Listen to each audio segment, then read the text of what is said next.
Friends வாங்க இன்னைக்கான எபிசோடில் என்ன நடக்குதுன்னு சொல்லிட்டு பார்க்கலாம். ஃபர்ஸ்ட் டைம் பார்க்குறீங்கன்னா மறக்காமல் நம்ம சேனலை சப்ஸ்கிரைப் பண்ணிவிடுங்க, லைக் பண்ணிவிடுங்க, ஹைப் பண்ணிவிடுங்க. வாங்க வீடியோக்குள்ளே போகலாம். இப்படியே அப்பா வீட்டை விட்டு வெளியே போன்னு சொன்னோடனே நம்ம ஹீரோயின் அப்படியே அழுதுகிட்டே வெளியே வராங்க. இப்போ அவளுக்கு வேறு வழியே இல்லை, இப்போ எக்ஸை பார்த்து தான் ஆகணும். எக்ஸ் கிட்ட போகிறா. அவனுக்கு என்னமோ பார்த்துட்டு இவளை பார்த்துட்டு ஒரே ஷாக்கு. என்ன ஆச்சு அப்படின்ற மாதிரி கேட்க, இங்கே பாரு, உண்மையை மட்டும் சொல்லு. நீ என்ன உண்மையாலேயே என்னை பிரேக்கப் பண்ணதுக்கப்புறம் நீ வருத்தப்பட்டையா இல்லையா அப்படின்ற மாதிரி கேட்க, இப்போ என்ன நடந்துருச்சு அப்படின்ற மாதிரி அசால்ட்டாக கேட்க, சரி வீடு, நான் வந்தது ஏன் தப்பு தான், நான் கிளம்புறேன் அப்படின்னு இவ போகிறப்போ, நில்லடி, உன்னை பிரேக்கப் பண்ணதுக்கப்புறம் என் வாழ்க்கை மாதிரியே இல்லை, உன்னை நினச்சி ஒவ்வொரு நாளும் நான் கஷ்டப்பட்டிருக்கேன் அப்படின்ற மாதிரி இந்த எக்ஸ் சொல்ல, ஹீரோயின் சொல்கிறா, நீ என்னை விட்டுட்டு போனதுனால தான்டா நான் இவ்வளோ கஷ்டப்படுறேன், இல்லைனா என் வாழ்க்கையில் நான் இவ்வளோ கஷ்டத்தை சந்திச்சிருக்கவே மாட்டேன் அப்படின்னு சொல்லிட்டு ஹீரோயின் பயங்கரமாக அழுக. இவனே ஹீரோயினை கொண்டு போய் ட்ராப் பண்ணுறான். அவங்க வீட்டில் கிடையாது, அவங்க சித்தி வீட்டில் போய் ட்ராப் பண்ண. சரி நீ பார்த்துக்கோ, நாளைக்கு நம்ம மீட் பண்ணலாம் அப்படின்ற மாதிரி ஹீரோயின் சொல்ல இவனுக்கு ஒரே குஷியாக போகுது. கரெக்டாக இவன் இருக்க சமயத்தில் அந்த சமயம் பார்த்துட்டு ஹீரோயினோட சித்தி வர குழந்தைய கொண்டுட்டு வர, இவன் ஒரு வழியாக அவங்க பார்க்காத மாதிரி கூட்டிகிட்டு போயிடுறா உள்ளக்க. சித்தி பயங்கரமாக திட்டுறாங்க. அப்பா தானே சொல்லி சமாதானம் பண்ணியிருக்கலாம்ல, எதுக்கு இது மாதிரி வீட்டை விட்டு வெளியே வந்த, அவங்க கோவப்படுறதும் நியாயம் தானேன்னு சித்தி சொல்லிக்கிட்டு இருக்காங்க.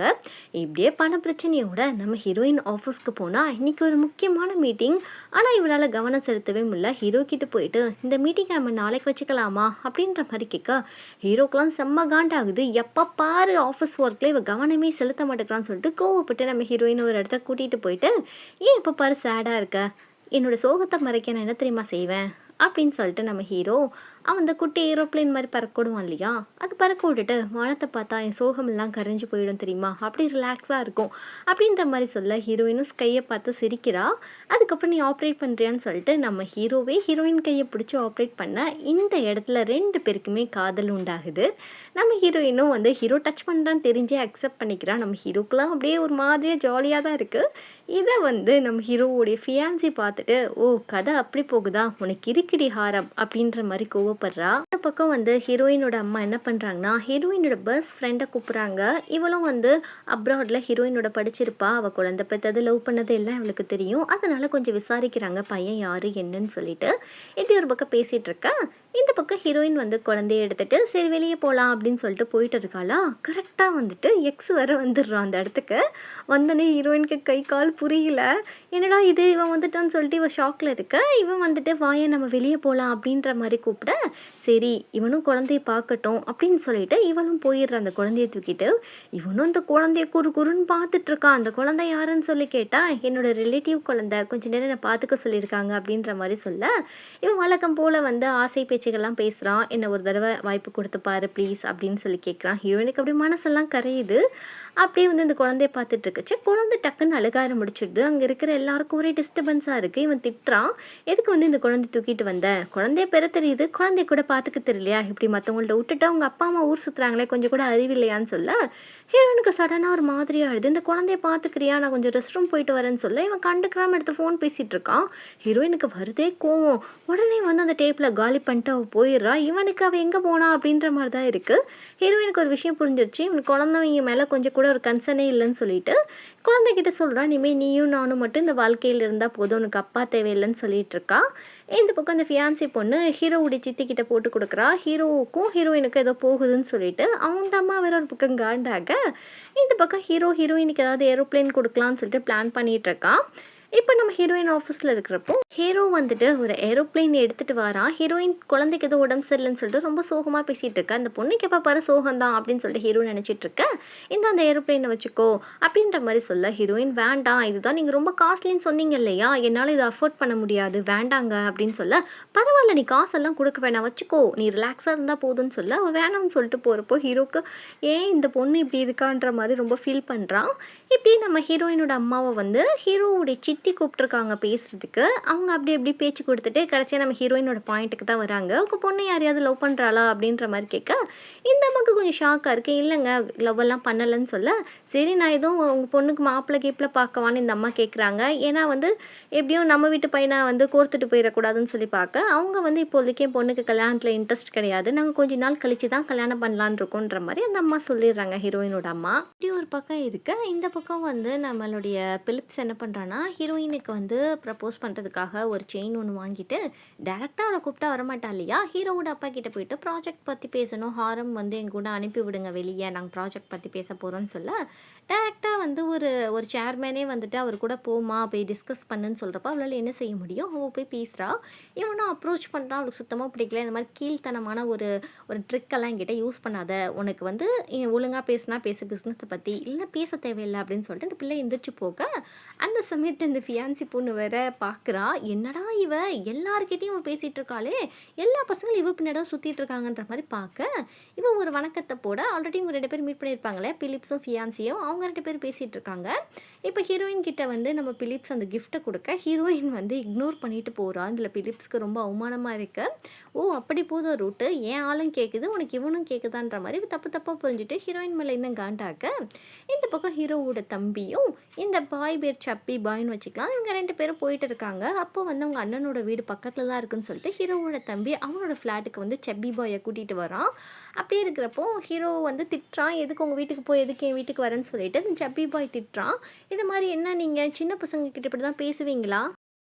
தம்பி உங்கள பார்க்க வந்திருக்கான். அவனுக்கு ஏதாவது சாப்பாடு கூட செஞ்சு தர மாட்டீங்களா? அப்படின்னு கேட்க, இவங்க 2 பேருக்கும் ஹீரோவுக்கு மனசுல உறுத்திருச்சு. அதனால மேகி செஞ்சு குடுக்குறா. அப்படியே இவங்க நல்லா சாப்பிட்டுட்டு இருக்காங்க. அப்போ வந்துட்டு இந்த ஜப்பி பாய் சொல்றான், "இது மாரி வந்து உங்கள எங்கேயோ எனக்கு பார்த்த மாரி ஞாபகம் வருது" அப்படின்னு சொல்ல, "நீ எங்கடா நான் பார்த்துருக்க போற" சொல்றப்போ, "போலீஸ் ஸ்டேஷன்ல நான் தான் உங்கள பார்த்தேனே. நீங்க தானே என்னுடைய தங்கச்சிய கடத்திட்டு போனீங்க" அப்படின்னு சொல்றப்போ, இங்க சப்பி பாயோடைய ஃப்ரெண்ட் இருக்கான் இல்லையா? ஹீரோவுடைய தம்பி. அவன் சொல்றான், "இது மாரி இல்லையே, உனக்கு தங்கச்சி இல்லையே, அது உங்க சொந்தக்காரங்க குழந்தைன்னு தானே சொன்ன" அப்படின்னு கேட்க, இது மாதிரி ஹீரோக்கு சந்தேகமாயிடுது. இந்த பையன் ஏதோ பொய் சொல்கிறான்னு சொல்லிட்டு, "உண்மையை சொல்லுடா, அந்த குழந்தை யாருது" அப்படின்னு சொல்ல, இவனுக்கு தெரியாது இவன் பொய் சொல்கிறான் அப்படின்னு இவன் சொல்கிறப்போ, "டேய் சொல்கிறியா இல்லை கோர்ட்டுக்கு போகணுன்னு வச்சுக்கோயேன், உங்ககிட்ட இருக்கிற மொத்த பணத்தையும் உருவிட்டு விட்ருவாங்க" அப்படின்னு சொல்ல, இந்த பையன் பயந்துட்டு, "இல்லை இல்லை எங்கள் அப்பா அஃபேரில் பிறந்த குழந்தை, வெளியே சொன்னால் எனக்கு அசிங்கமாக இருக்குது, அதுதான் நான் சொல்லலை, மற்றபடி இந்த விஷயத்தை பெருசாக்காதீங்க, அவ ஏன் தங்கச்சி தான்" சொல்கிறப்போ, "ஏண்டா என்கிட்ட சொல்லியிருக்கலாம்லடான்ற" மாதிரி ஃப்ரெண்டை கோச்சிக்கிற ஹீரோக்கு இப்போ தான் நிம்மதியாக இருக்குது அந்த குழந்தை யாருன்னு தெரிஞ்சதுனால. இப்படி ஒரு பக்கம் இருக்க, இங்கே ஹீரோயினோட அப்பா வந்துட்டு ரொம்ப ஃபீல் பண்ணுறாரு. ஏன்னா ஹீரோயின் வந்து அந்த குழந்தைய வச்சுட்டு ரொம்ப கஷ்டப்படுறா. இது அவர் கண்ணால் பார்த்துருப்பாரு. இப்படி வந்து குழந்தைக்கு நம்ம வந்து எந்த ஹெல்ப்பும் பண்ண முடியலையே தன்னோட பொண்ணுக்குன்னு சொல்லிட்டு ரொம்ப வருத்தப்பட, இப்படி ஒரு பக்கம் இருக்க, இப்போ என்ன பண்ணுறாருன்னா இந்த சித்தியோட ஹஸ்பண்ட் இருக்கார் இல்லையா, அவரை வந்து கால் பண்ணி வர சொல்லிட்டு இந்த மாதிரி குழந்தைய கொண்டு வான்னு சொல்ல, எதுக்குன்னு சொல்லி கேட்க, இது மாதிரி இந்த குழந்தை இனிமேல் வந்து யாராலையும் பார்க்க முடியாது, அதை மாதிரி பண்ணிட போகிறேன்னு சொல்ல, இவர் பயப்படுறாரு. அந்த குழந்தைய எதுவும் பண்ணிடாதீங்க, உங்கள் பொண்ணு வந்தால் நான் என்ன பதில் சொல்லுவேன் அப்படின்னு சொல்லிட்டு அந்த குழந்தையை கொடுக்க, ஏன்னா அவரை மீறி இவரால் ஒன்றும் செய்ய முடியாது, அவர் மிகப்பெரிய ஒரு கவர்மெண்ட் ஆஃபீஸர், அதனால கவர்மெண்ட் விட்டுறாப்புல. இந்த பக்கம் இது எதுவுமே தெரியாத ஹீரோயின் கூலாக வேலை செஞ்சிட்ருக்க, வீட்டிலேருந்து கால் வருது. அம்மா சொல்கிறாங்க, உங்கள் அப்பா உன் குழந்தைய கூட்டிகிட்டு எங்கேயோ போயிட்டாரு காலையிலேயே, நைட் ஆகிடுச்சு இன்னும் காணோம், 2 பேரும் வரலன்னு சொல்ல, இங்கே ஹீரோயினுக்கு ஒரே பதட்டமாகுது. என்னது அப்பா குழந்தைய எடுத்துகிட்டு போயிட்டாரான்னு சொல்லிட்டு ஹீரோ என்னாச்சுன்னு சொல்லி கேட்க, குழந்தைய காணோன்ற மாதிரி ஹீரோயின் சொல்ல, இவர் எடுத்துகிட்டு எங்கேயோ ரொம்ப தூரமாக போயிட்டு இருக்காரு இந்த குழந்தைய. இப்படி ஒரு பக்கம் இருக்க, இந்த பக்கம் வந்துட்டு இந்த எக்ஸ் பையன் அந்த குழந்தைய பார்த்துருப்பான் இல்லையா, அவனுக்கு மனசுக்கு ஒரு மாதிரியாக இருக்குது.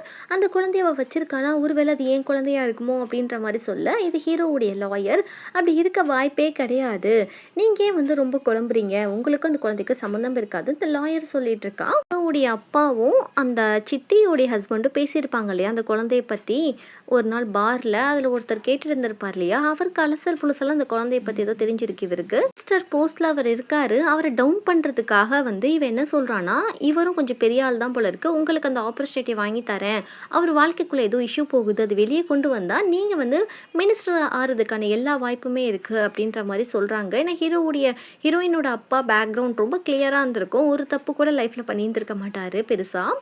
இப்படி ஒரு பக்கம் இருக்க, குழந்தைய எங்கேயோ விட்டுட்டு வந்துடுறாரு. இப்போ ஹீரோயின் செம்மையாக திட்டிக்கிட்டு இருக்கா, என் குழந்தைய எங்கப்பா விட்டீங்க, அவள் உங்களுக்கும் தான் பேத்தி அப்படின்னு சொல்ல, 24 வயசில் உன்னால் அந்த குழந்தைய வச்சு சமாளிக்க முடியாதுமா, உன் வாழ்க்கையை மட்டும் பாருமான்னு சொல்ல, அப்பா யாருமே இந்த உலகத்தில் இப்படி ஒரு காரியத்தை பண்ண மாட்டாங்கப்பா, எனக்கு என் குழந்தை வேணும்ப்பா, எங்கே இருக்குன்னு சொல்லுங்கன்னு சொல்ல, அப்பா வந்து பொண்ணு அழுகிறத பார்க்கவே முடியல, கதவு போய் சாத்திக்கிட்டு பயங்கரமாக அழுகிறாரு. நான் எப்படி ஒரு காரியத்தை பண்ணிட்டேன்னு சொல்லிட்டு ஹீரோயினும் விடுற மாதிரி இல்லை, பித்து பிடிச்ச மாதிரி ஓடுறா தான் குழந்தைய தேடுறதுக்காக. பின்னாடி அவன் தம்பியும் வரான் இதுக்கு ஹெல்ப் பண்ணுறதுக்கு. அப்போ கரெக்டாக வந்துட்டு ஹீரோயினுக்கு ஹீரோ கிட்டேருந்து கால் வருது, இது மாதிரி ஆஃபீஸில் இன்றைக்கி முக்கியமான ப்ராஜெக்ட் சப்மிட் பண்ணணும், நீ வான்ற மாதிரி சொல்ல, என்னால் வர முடியாது ஹீரோயின் சொல்ல, இங்கே பாரு என் கம்பெனிக்கு மிகப்பெரிய தொல்லையாக இருக்காத, தயவு செய்து ரிசைன் பண்ணிட்டு போய் தொலை, இப்போ மட்டும் வரலன்னு வச்சுக்கோ என் கம்பெனிக்குள்ளே கால் எடுத்து வைக்க முடியாதுன்னு ஹீரோ மிரட்ட, உடனே தன் தம்பியை போய் தேடுப்பான்னு சொல்லிட்டு நான் ஆஃபீஸ்க்கு போகிறேன்னு சொல்லிட்டு ஹீரோயின் ஆஃபீஸ் கிளம்புறா. இந்த நிலமையில தான் குழந்தைய தேட முடியல. அவளோட வேலையை வந்து அந்த அளவுக்கு வந்து ப்ரெஷராக இருக்குது, அவளுக்கு போக வேண்டியதாக இருக்குது. இந்த பக்கம் ஹீரோயினை காணும்னு சொல்லிட்டு எல்லாரும் பயங்கரமாக திட்டிகிட்டு இருக்காங்க. அவள் தானே ஹெட்டு, அவள் தானே லீட்ரு. அதனால் ஹீரோ வந்துட்டு ஹீரோயினை நான் தான் ஒரு பொருள் வாங்க அனுப்பியிருக்கேன், நீங்கள் வந்து மற்ற வேலையை பாருங்கன்னு சொல்ல ஹீரோயின் வந்துட்டு ரீச் ஆயிடுற அந்த இடத்துக்கு நம்ம ஹீரோ செம்மையை திட்டுறான். உனக்கு எப்போ பாரு அந்த குழந்தையால தான் பிரச்சனை, நான் தான் 1000 தடவை சொல்லிட்டேன் அந்த குழந்தைய பார்த்துக்கிற வேலையை விட்டுருன்னு சொல்லிட்டு, உனக்கு சொன்னால் புரியாதா அப்படின்ற மாதிரி பயங்கரமாக திட்டுறான் ஹீரோயினை.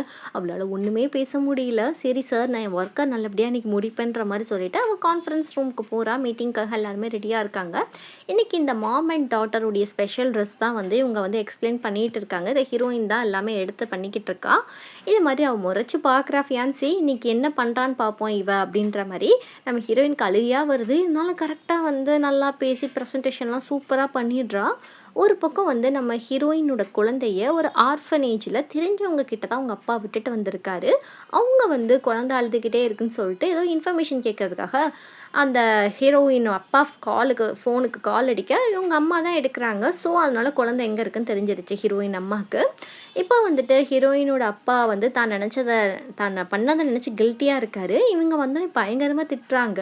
இப்படி ஒரு பெத்த பிள்ளைகிட்டேருந்து தாயை பிரிக்கிறீங்களே, நீங்களாம் என்ன தகப்ப, நீங்கள் பண்ணுறது ஒன்றும் சரியே இல்லைன்னு சொல்லிட்டு தான் பையன்கிட்ட அட்ரஸை சொல்லி குழந்தைய கூட்டிகிட்டு வான்னு சொல்லிடுறாங்க. இங்கே அந்த மாடலுக்காக வச்சுருக்க குழந்தை பயங்கரமாக அழுகுது. இதை பார்க்குறப்போ நம்ம குழந்தை இப்படி தானே அழுகும் அப்படின்னு சொல்லிட்டு ஹீரோயினுக்கு அப்படியே தார தார கண்ணீர் வருது. இதை நம்ம ஹீரோ நோட் பண்ணிட்டு பயங்கரமாக முறைக்கிறான். ஹீரோயின் என்ன நினச்சான்னு தெரியல. குழந்தைய டக்குன்னு வாங்கி தூக்கிக்கிட்டு அவள் அப்படியே எக்ஸ்பிளைன் பண்ண நம்ம ஹீரோக்கே ஒரு மாதிரியாக இருக்குது. அவள் வருத்தத்தை நினச்சி இப்படியே ஒரு வழியாக நல்லபடியாக முடிக்க மீட்டிங்கை. இப்போ ஹீரோயினுக்கு ஒரு கால் வருது. அவங்க தம்பி அடிச்சுட்டு இது மாதிரி குழந்தை கிடச்சிருச்சு, நீ ஒன்றும் வரி பண்ணாதக்கா, வீட்டுக்கு கூட்டிகிட்டு வந்துட்டோன்னு சொல்ல ஹீரோயினுக்கு வந்து இப்போ தான் நிம்மதியாக இருக்குது. அதுக்கப்புறம் ப்ராஜெக்டே நல்லபடியாக முடிச்சிட்டா. ஹீரோ வந்து கேட்குறான், இது மாதிரி ப்ராஜெக்டை நீ நல்லபடியாக முடிக்கிறதுக்கு நான் தான் ஹெல்ப் பண்ணினேன், இன்றைக்கி உனக்கு நல்ல ரெப்புடேஷன் இருக்குன்னா என்னால் தான், எனக்கு எதுவும் ட்ரீட் கொடுக்க மாட்டியா, சாப்பாடு வாங்கி கொடுக்க மாட்டியான்னு கேட்க, இன்றைக்கி ஒரு நாளைக்கு என்னை விட்டுடுங்க, நான் ரொம்ப உடஞ்சி போயிருக்கேன், நாளைக்கு உங்களுக்கு எத்தனை சாப்பாடு வேணாலும் நான் வாங்கி தரேன் அப்படின்னு சொல்லிட்டு வளர்ந்துட்டே போக ஹீரோ வந்து இன்னும் 3 நாள் எனக்கு லஞ்ச் வாங்கி தர போகிறாளான்னு குஷியாக இருக்க. வீட்டுக்கு வந்தோடனே தன்னோட குழந்தைய வந்து கெட்டி அணைச்சி அவள் ரொம்பவே வந்து ஆறுதல் அடைஞ்சிக்கிறா.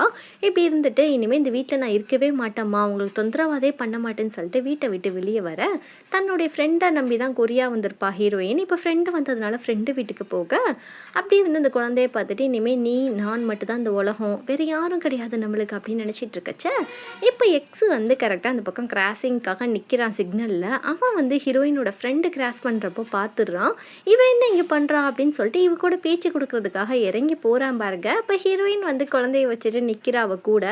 அப்போ அந்த குழந்தைய பார்க்குறப்ப தான் இவனுக்கு வந்து ரொம்ப கன்ஃபார்ம் ஆகுது, என்னடா இவன் இந்த குழந்தைய வச்சுட்டு சுற்றிக்கிட்டு இருக்கா, அதுவும் இவகிட்ட வந்து காட்டுறாளேன்னு சொல்லிட்டு. இப்படி இந்த எபிசோட் இங்கே முடியுது.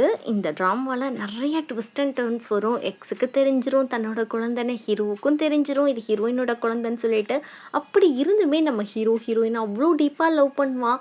எந்த காதல் வெல்லுதுன்னு சொல்லிட்டு பொறுமையாக இருந்து பார்க்கலாம். அப்படி இன்ஃபர்மேஷன் வீடியோ வந்து ஒரு 5 டேஸ்க்கு அப்புறம் தான் வரும். ஏன்னா எனக்கு கொஞ்சம் பர்சனல் ஒர்க் கொஞ்சம் இருக்குது, அதனால என்னால் ஒரு 5 நாளைக்கு வீடியோ போட முடியாது. அதுக்கப்புறம் ரெகுலராக போட்டு இந்த ட்ராமாவை நம்ம சீக்கிரமாக கம்ப்ளீட் பண்ணிடலாம். அது வரைக்கும் ஸ்டே டியூன். பாய்.